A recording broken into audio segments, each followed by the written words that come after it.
Thank you for joining us here on Republic TV. I'm Niranjan. It's 9 p.m. and through the day we've been getting you some videos of how the Taliban is making advances towards Panjshir, one of the last provinces that they haven't captured yet. Today also marks 1 week of the Taliban takeover in Afghanistan, and we have some special guests joining us on the show, including the brother of Ashraf Ghani will be live on the show tonight. Here are the headlines.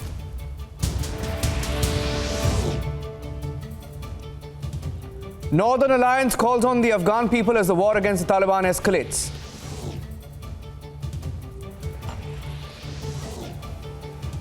Heavy fighting continues between Northern Alliance and the Taliban in Andarab district and also on the outskirts of Panjshir.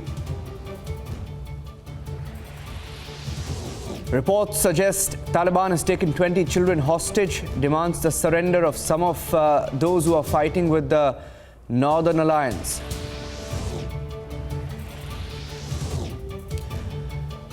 British military confirms that 7 Afghan civilians have been killed amid the chaos outside the Kabul airport. Pakistan ISI chief Faiz Hamid spotted offering prayers with the Taliban's Mullah Baradar in Kandahar. He's caught red-handed, and after the pictures go viral, Pakistan decides Qureshi doesn't have to go to Kabul today. They're waiting it out. Back home, there's anger against PDP President Mehbooba Mufti while she compares Taliban takeover to abrogation of Article 370.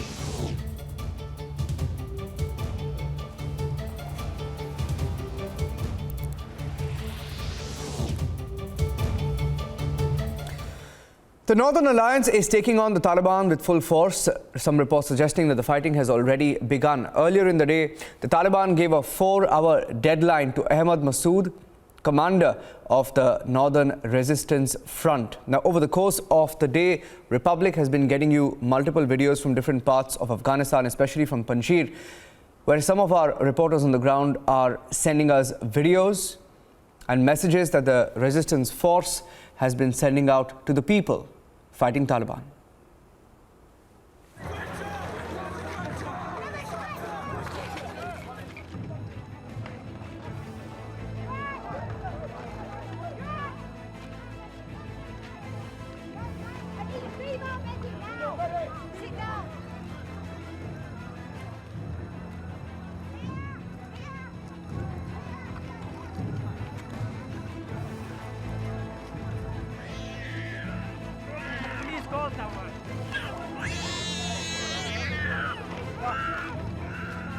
The situation at the Kabul airport.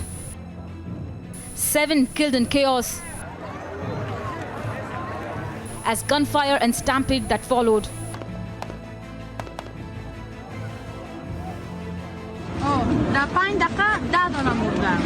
Seen in this video are bodies being carried by US forces, whom the Taliban blames for the deaths. شما می‌دانید که مردم فعلا که تجمع کردن در حول میدان هوایی کابل. چرا؟ امین امریکایی ها و اندیوالایشان اعلان کردن به مردم که بیاین ما شما را میبریم با خود به امریکا. اگر امین اعلان در هر جای کشور برای من نشان بده، در هر کشور جهان امین اعلان شما مردم نمیره؟ نه، در ایران اتفاق نمیفته. به نظر من در ایران حداقل کسی خودش رو سوار هواپیما آویزون نمیکنه. مطمئن باشید، هر جا که باشه. Look at this video. Thousands separated from the airport through a drain that cuts through, but that won't stop them from trying to enter.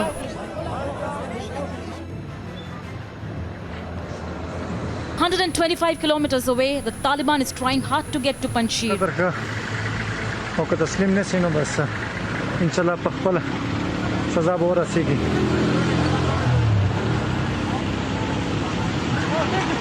MashaAllah, MashaAllah.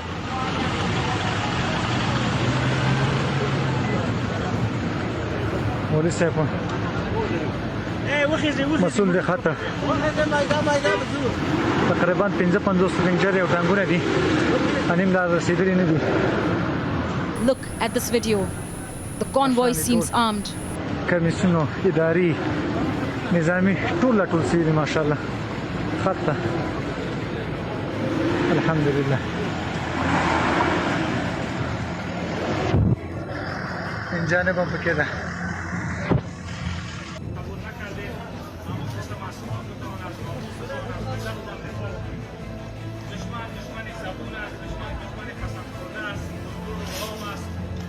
But so far, they have failed. In Andarab, they have lost a district and have taken hostages to negotiate their way out. بیادرها کپا گوش باشین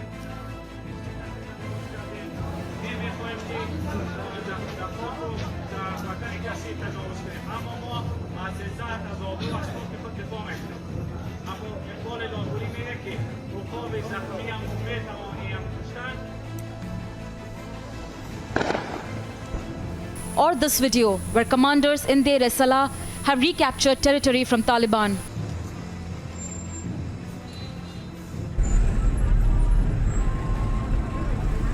Or this video from Baghlan, again another district captured from the Taliban.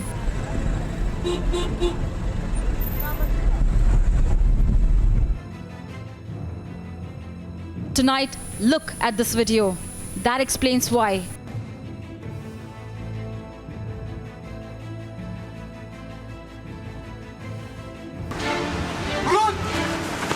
Panjshir Valley, home to resistance movement, is out of Taliban's reach.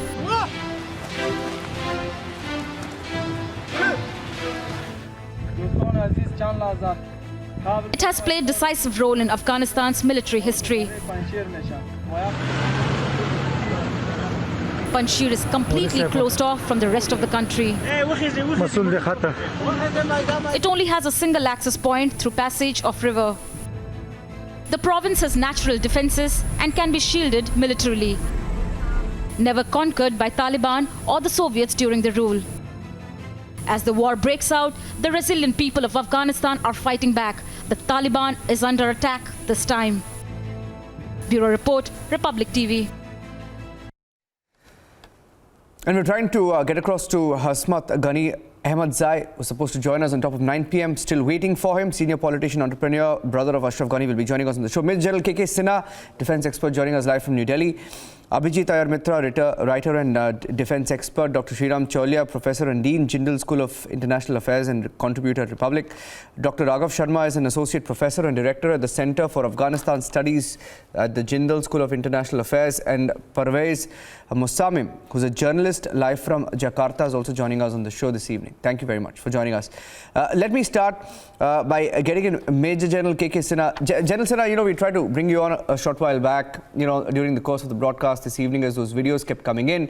We hear now that, they're at the doorstep of Ahmad Masood and the fighting has begun. But one thing is there for everyone to see. They may be outnumbered, but they're not going to have Taliban get a free run. Oh, see, the situation which is developed, especially in the Panjshir area, as you brought it out, there is only one entry, and Panjshir traditionally has not fallen to anyone, neither with the Russians, even Taliban, they have tried. And this was the gateway when the Americans came back in 2001. They came through Panjshir, and Ahmad Shah Massoud's son, Ahmad Masood, is there. Ahmad Shah Massoud was killed 2 days before 9/11. They were knowing if they do 9/11, and the Americans, they will come through this. And Ahmad Shah Massoud, that Ahmad Shah Massoud was a defense minister who has taken, along with Rambani, who in that time in Panjshir. So it has got a history, a very huge history, never fallen. Now what is happening? Now, Amrullah Saleh, you must understand, Amrullah Saleh is also a guerrilla fighter under Ahmad Shah Massoud. He has been vice president. He has come back. He has got personal revenge against the Taliban. His sister was killed in 1996 by Taliban.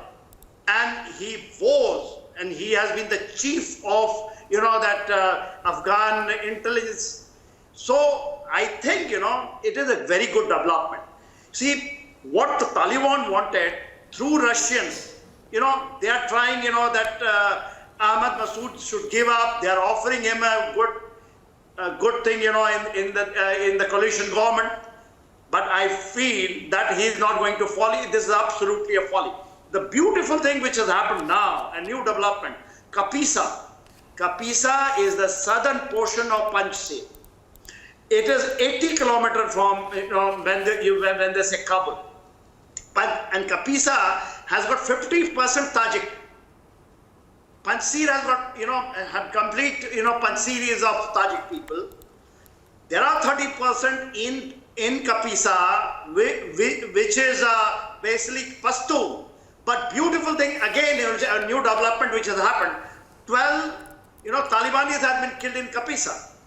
Baghlan is the other way, and Rao, So this is, is a chunk which is coming in the northeast area, and two provinces, Adasa Khan and Kunduz. If that comes, opening will be done towards the Tajikistan. So we are, we are leading the battle. So I think, this is going to happen after some time. Yeah. Let me get in a different perspective. Parvez Musamim, he's a journalist based in Jakarta. Now, how are you viewing the developments in Afghanistan, Parvez, given the resistance? And it's not just Ahmad Massoud, but there are surrounding provinces and districts who are joining in. Essentially, this means that the people of Afghanistan, it's not just Ahmad Massoud. Essentially, it means the people of Afghanistan are fighting back the Taliban 1 week after the takeover. Thank you so much for having me. What I'm seeing now in Afghanistan is going on, it's a big crisis, and it's a big chaos. People are afraid to see the picture of Taliban from 1996 to 2001, that what they have done in the country. And now that Taliban control almost 33 provinces of Afghanistan, so they are afraid that Taliban put limitations on people, and just they have their rules again, and maybe there is no a kind of inclusive government in the future. Now that Ahmad Massoud is in Panjshir, so he said that first we want to prefer negotiation with Taliban. If they accept to make an inclusive government, that all the ethnics and all the Afghan people see their picture in it, so we are ready to negotiate with them. But if Taliban have an exclusive government, and if they don't accept the reality of Afghanistan today, of course, not just Panjshir, actually most of the provinces of Afghanistan will stand that, and they will fight for their rights. So we should not forget that Afghanistan is not Afghanistan of 20 years ago. We have a lot of people who know their rights now. They are educated people. They have connection with the world, and they know the values of democracy. They want their voices to be heard. So in general, what I want as a journalist and as a peace builder as well, that at this time, first we have to negotiate that what do Taliban want, and also let them give them some time, that what kind of government do they want to make. As I watch some videos from Ahmad Massoud, some international news, he said that we told Taliban that do not attack Panjshir, tell that you come to an agreement with other political leaders in Afghanistan. If we see that we make an inclusive government, so we can come to an agreement. If not, so Panjshir is the place that we start fighting again too. And I think that Taliban don't want to start fighting again, because also they are tired of fighting, because they have been fighting in the last 40 years, especially in the last 20 years. And now they want to have a peace, maybe agreement. Yeah, no. There's a lot of spin also, being given to this entire talks between this Ahmad Massoud and the Taliban, isn't it, Dr. Sriram Cholia? Because those who are in Panjshir and close to Ahmad Massoud saying that it was fake news, basically to circulate videos saying that he too had agreed to some sort of a truce, and it's all coming out with a clear Pakistan imprint. And we had those pictures of the ISI chief also with the Taliban yesterday. They were supposed to meet today. Qureshi was supposed to go to Kabul. That hasn't happened. But in the overall scheme of things, how do you read the developments in the last few hours, Dr. Cholia? Well, Niranjan, there's no doubt that the people of Afghanistan cannot accept hardline Sunni jihadist or Salafist type of rule, and they will resist in some form or the other. That much we are seeing. Republic is covering. In fact, it's the only one in India that's putting out the true picture, which is people are not satisfied with this outcome, this regime change. Of course, the previous government was unpopular, but let's forget them for a moment. Ashraf Ghani is now history. What do the people want now? This is the question. Taliban is not the kind of movement that is interested in people's will. They have always imposed with force, with brute force, with terror, with jails in which they torture, and we are seeing this across the country. So I think the only way, but on the other hand, they have got control over a lot of the provinces, and they have done negotiated surrenders with a lot of local strongmen. So when we say Northern Alliance, the old Northern Alliance included Uzbeks also. General Dostum, he has already fled. He has crossed the border and went to Uzbekistan across the Amudarya. So General Ata Noor is also said to have fled. So what we are seeing, the resistance in Panjshir, I think we should see it as part of a broader issue, a broader phenomenon of the society not at all at ease with what Talibs can do and what their record is in the past and what they're already doing right now. One view is that once all the Americans leave, once all the Westerners are evacuated, you will see the true face of Taliban, which is total terror and terrorizing the population. So I think people are very apprehensive. The scenes we are seeing, Niranjan, at the airport, is not just about the US messing up things. It's also about genuine fears ordinary people have about what treatment is going to come, how much worse it can get. So I think Panjshir is a nucleus of armed resistance, but there are going to be lots of other forms of quiet civil disobedience. People will not, concede easily. That much is clear, and I think that should drive some sense into the Talibs' heads. They better not fall for the ISI agenda, which is to reimpose the same old, method of totalitarianism that they had from 1996 to 2001. If Talib have any sense, they should avoid war. They should avoid civil war. What we are talking about is if more and more pockets after Baghlan, after Panjshir, if you see some more, the ones who have fled to Uzbekistan, Tajikistan, if they come back and stage a resistance from across the border. So to avoid that, you want to avoid civil war and more suffering. If you want to stay in power, Taliban have to make concessions. If they do not, their fate is written on the wall. What Ahmad Massoud is challenging them today, there are going to be 34 Ahmad Massouds in 34 provinces. Dr. Cholia. Or many, many more. So I think they have to show some kind of a moderation. Otherwise, I can see that their old methods will lead them to ruin once again. And I can see the future, which is a Taliban-free Afghanistan once again. It may be ironic to say this at this moment when they seem to be dominant, but then, Afghan history has seen many, many ups and downs. And Taliban should know that nothing is permanent, especially not power acquired through force and brutality. Now, I wanted to show videos. A lot of people asking us to show some of the new videos that have emerged today. I'd like to show some of them before I go across to Abhijit and Dr. Raghav Sharma. Here are some videos. I'll just quickly describe them. Look at this video. This is a video that came in earlier of the chaos outside the Kabul airport. This was an Associated Press video, and so many bodies that we saw being taken out from there. I mean, it's heartbreaking. I'll just keep the ambience sound on so that viewers get an idea of the situation right outside the Kabul airport.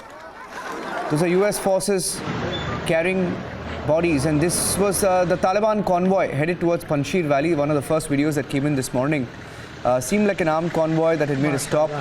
On the left, some of those pickup trucks, the classic Taliban pickup trucks with machine guns sent by a local reporter on the ground.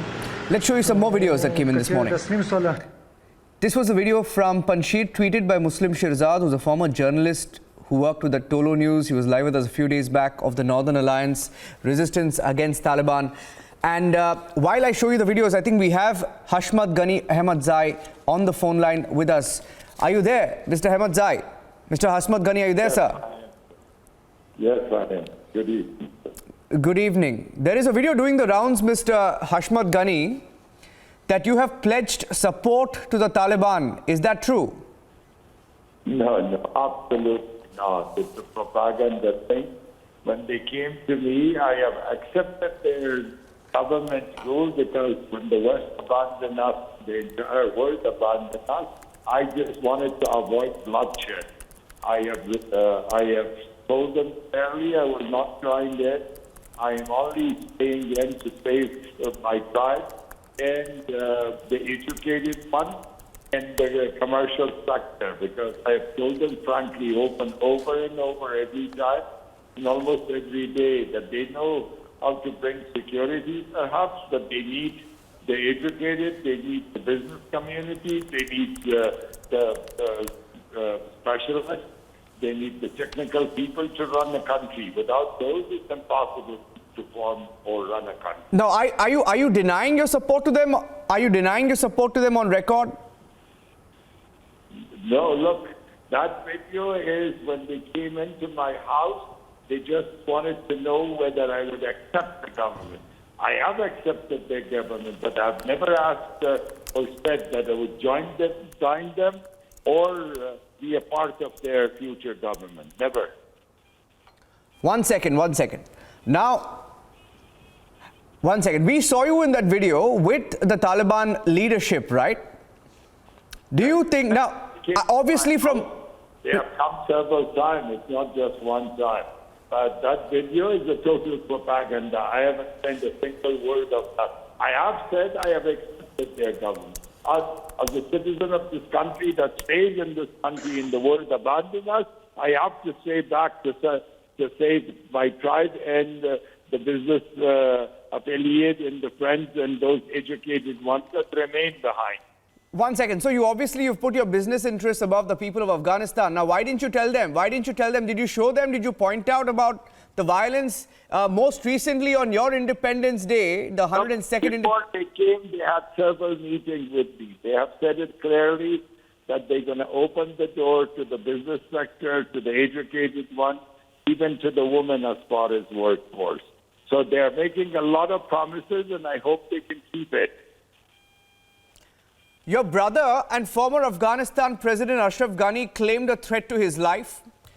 Then were you trying to ensure that there is no threat to yours with that meeting or with those meetings? It's not mine. I have never, I've gone through this 2-3 times in my life. But if I leave, my entire tribe is at risk. Those educated that are affiliated with us are at risk. Those that have served in civil in the army were in risk. So I had to stay back and play that bridge. Now, you have said Taliban are well capable of bringing security and running a functional government, required the input and collaboration of younger, educated Afghans.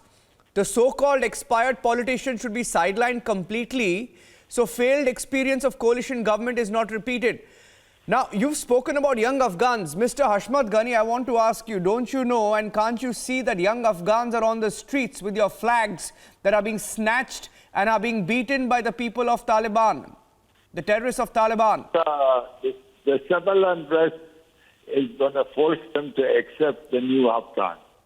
They know this. In the last few days, they have shown that the leadership at least have shown that they have to show flexibility to a younger generation of Afghans that are getting used to freedom, their rights, and they will not tolerate a brutal regime like the past. Mr. Ghani, your brother says, I was forced to leave Kabul. I did not want to be the reason for the bloodshed in the capital. Now, you're also saying something similar. You're saying you do not want bloodshed. But video of the Vice President Amrullah Saleh, and he has stayed. Ahmad Massoud is fighting the Taliban. Why didn't your brother join them? Why didn't your brother join either Amrullah Saleh or Ahmad Massoud? Was it because a backdoor deal was in place? Massoud just agreed to a peace negotiation. He's sending a delegation tomorrow. He's not going to fight. Who's not going to fight? You're saying Ahmad Massoud is not going to fight? He's not going to fight. The Panjsheris have agreed to send a delegation to meet with the rest of the people. As a matter of fact, it's been brokered by some tribal elders and some of the elders of the Panjsher. They will come in tomorrow to meet with the Taliban leadership and with the elders to come up with some sort of a solution to avoid the war. Are you sure about this? How are you quoting this? Are you privy to any meetings? Have you spoken to Ahmad Massoud? I have spoken to the head of the delegation, and I've gotten a list for them, which I am not happy to issue now because I don't want their life to be threatened. But I'm sure of it. Now that's a big claim that you're making, because the Panjsher, those on the ground, are denying any talks, including Ahmad Massoud, and you're saying that there are talks. Now I find it a little hard to believe. Are you sure about your sources? I'm going to prove whether I'm right or not. Now, let me ask you a question, Mr. Ghani. The US president this week said American troops cannot and should not be fighting in a war and dying in a war that Afghan forces are not willing to fight for themselves. He's calling the Afghan troops cowards. But were the troops instructed? No. 6,000 Afghan forces I'm asking a question. Fighting this bloody war. I know. My question to you was, were the troops instructed to stand down by your brother Ashraf Ghani? Actually, that is something for him to answer. That's not for me. I was never part of his government. Actually, I was one of his credits also. But that is something for him to answer. But I think the American pulled the rug under our army long ago when Trump decided to not include the Afghan government in the Doha agreement, and they signed an agreement with the Taliban to withdraw. I have one last question for you, Mr. Hashmat Ghani. Reports of the US-Taliban deal released by the US State Department stated that the exchange of 5,000 Taliban prisoners for 1,000 people held by the Taliban. Did your brother as president not oppose this? Was he standing for the Afghans or being puppeteered by the US? Now, many are saying that he was playing to the US tunes. We opposed it. They forced it down the throat of the entire Afghan. They had held a Jirga, an assembly of elders, and they have basically they were threatening as far as withdrawing aid and everything else. So they forced it down the Afghan throat. One last question to you. You have backed the Taliban, saying Taliban are well capable of bringing security. Running a functional government requires input and collaboration of younger, educated Afghans. I wanted to add one last point of a news update. 20 children. Don't shut the truth as a typical journalist. I know you're offended. We are too. So, one last question. I said they are only capable of bringing security. For the rest, they need, for a functional government, they need the educated, they need the business community, and they need international relations. 20 children are being held hostage. And the Taliban reportedly is asking for the Northern Alliance, their fathers who are fighting in the Northern Alliance, to give up arms. What is your response to such tactics of the Taliban? Look, I don't know what you're talking about a week before they came in, because this last week their tone is different. Today, they're saying this has happened today, welcome everybody. They keep on offering immunity to every minister, even to the corrupt one or the former from Hikmat Yar to Dr. Abdullah to Karzai and everybody else.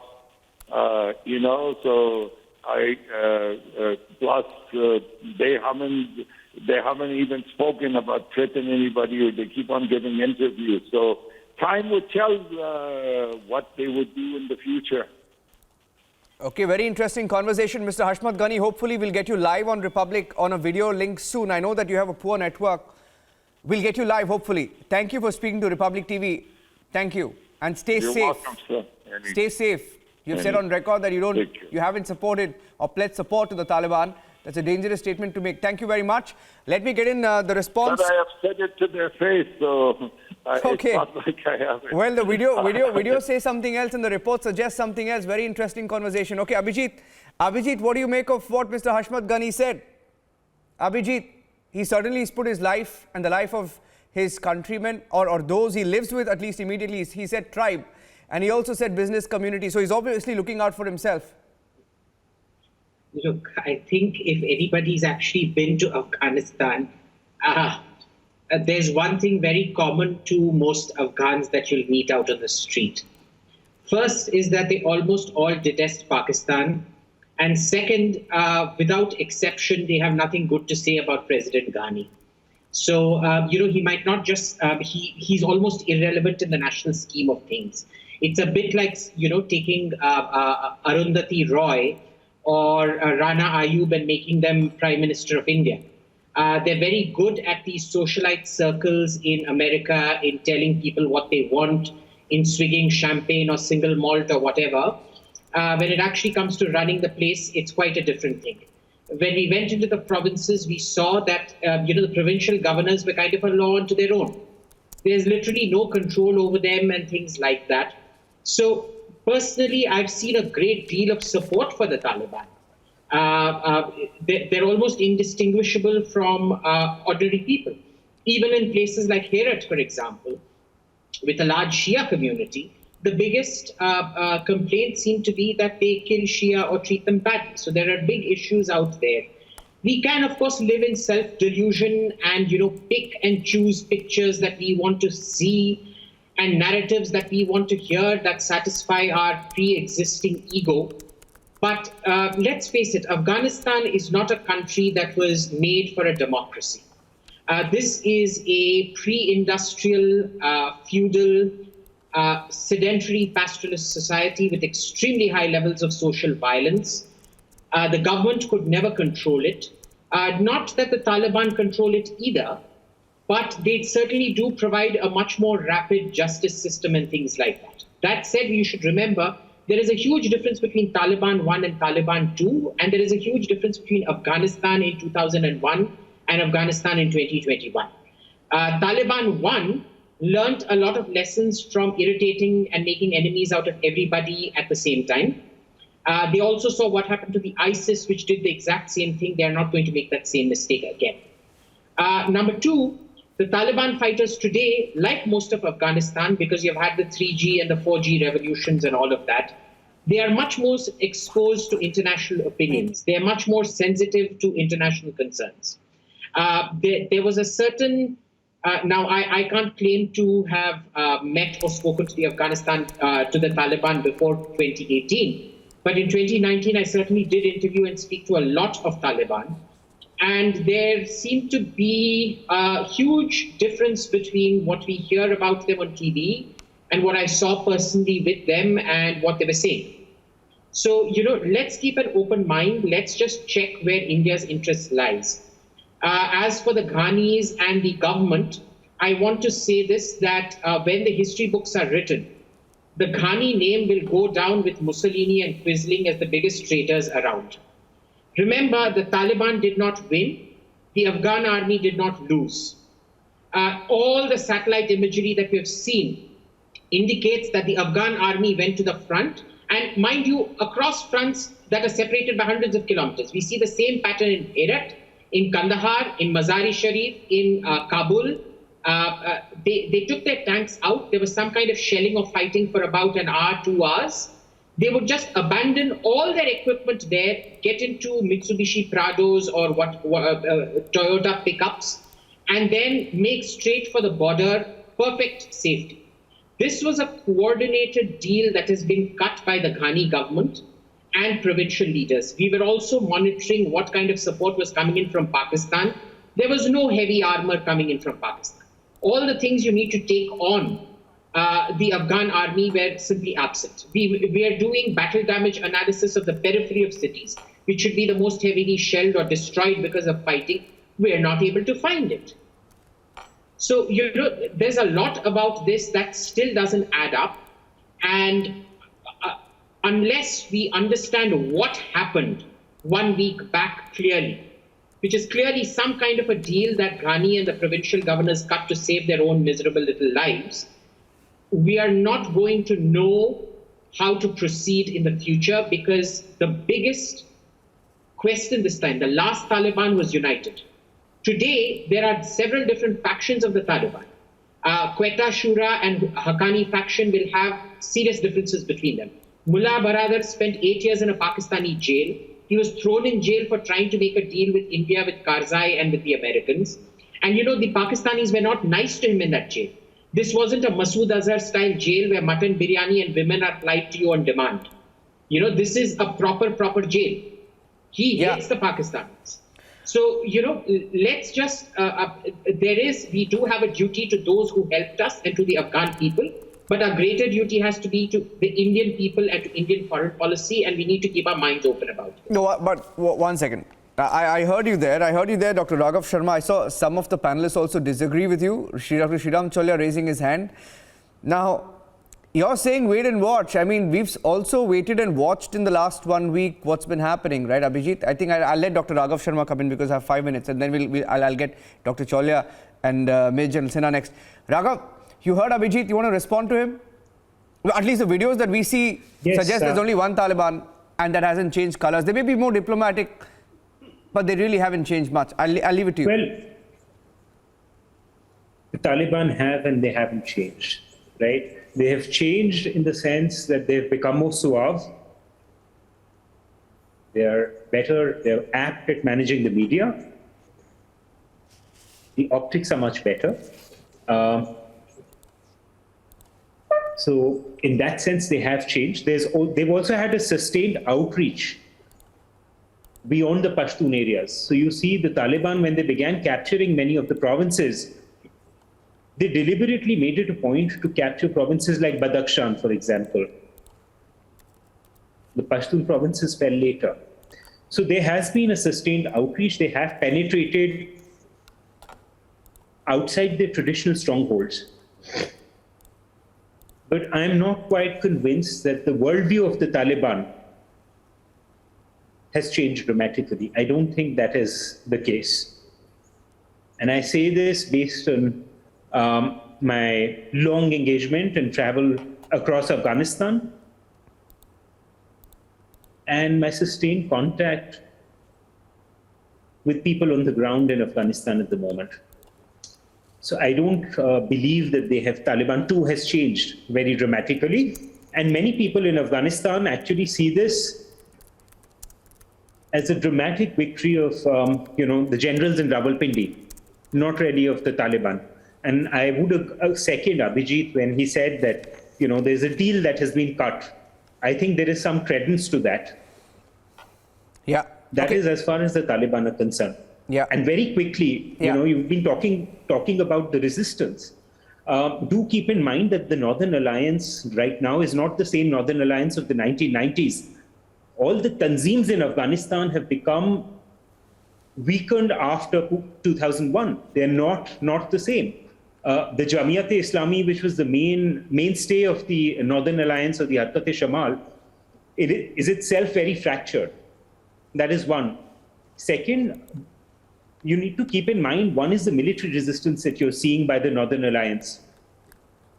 The second is a more passive resistance, of course, by the urban, educated youth that we've seen in Kabul and Jalalabad.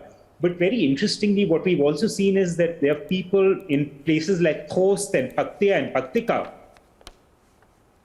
who have gone out in the public and ripped down the Taliban flag. And this is quite significant because a lot of the South and Southeast is considered as the belt, the Taliban heartland, so to speak. And there's been a credible taking on in a very non-passive way of the Taliban discourse. So I think it remains to be seen how Taliban deal with this, particularly once the international media attention has shifted. And of course, it remains to be seen, do the Taliban make good on their words? They've been talking about amnesty. Just a few days ago, there was a video that was doing the rounds of the Badghis police chief being gunned down by the Taliban. Okay, I'll quickly give 30 seconds to General Sinha and Dr. Cholia wanted to come in. Dr. Sinha, 30 seconds. General Sinha, 30 seconds, and then I'll give Sriram Cholia 30 seconds. I need to take a break in a minute. Niranjan, and when the people are saying the Taliban has totally changed, nothing has changed, literally. Either we do not know. When the Taliban, first time they came, 3 years, they were praised, everything was fine. Last 2 years, and we must understand, Al-Qaeda has shifted to Sudan. And they came back, when they came back to Sudan, from there, and exactly is going to happen. ISIS, Khorasan is moving towards us. We do not know when the Haqqani network is looking after the complete Kabul. There is nowhere in Taliban. Mullah Brada, he is concentrating in Kandahar area. It's totally divided. Either we are not reading the thing properly, or we are trying to have a narrative which was there earlier. So situation has to be read now. Things are changing. See, Americans were absolutely hand in glove. I agree with Abhijit. Yeah. To a certain extent. Mullah brother, he is saying. I've run out of time. Mullah brother, how he has landed in China. General Sira, completely run out of time. I'm sorry, Dr. Cholia, I can't come to you as well. Okay, I'll give you 10 seconds. 10 seconds, you want to make a point and I'll take a break. 10 seconds, Dr. Cholia. Niranjan, 39 million people cannot be held down with Kalashnikov and reading of the Sunnah. M16s. You need much, much more. You have to actually win the confidence of people. This, I don't have confidence the Taliban can do it. They have to be pressured. It's not about a change of heart. It's only pressure from various segments in different forms and means, violent and non-violent only, that can bring about some kind of a balanced and inclusive government. And all of us in the international community must work for it. Not just AK-47s, they have M16s. Not just AK-47s, they have M16s and whatever else the Americans left behind for them. Okay. Thank you. I have to thank you at this point. General Sinha, Abhijit Ayyar Mitra, Sriram Cholia, Dr. Raghav Sharma, Parvez Musamin. Nice to have you on the show. Thank you very much.